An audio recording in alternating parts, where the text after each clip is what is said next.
একটা ঘটনা বলি শুনেন। একদিন হযরত ওমর রাদিয়াল্লাহু তাআলা আনহু মদিনার রাস্তায় ছদ্মবেশে হাঁটতেছিলেন। হঠাৎ তিনি একটি ঘর থেকে কান্নার শব্দ পেলেন।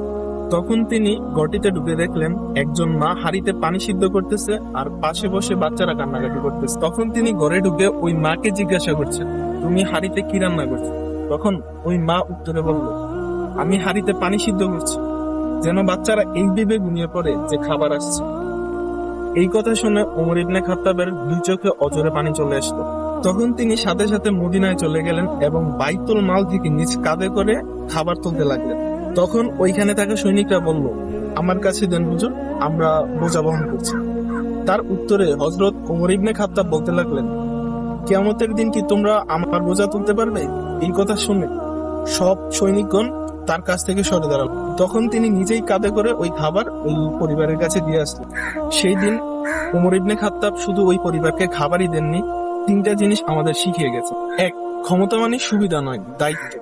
2, নেতৃত্ব মানে সবার সামনে থাকা নয়, মানুষের কষ্ট অনুভব করা। 3, ওই ব্যক্তি প্রকৃত মানুষ যে আল্লাহর কাছে জবাবদিহিতার ভয় রাখে।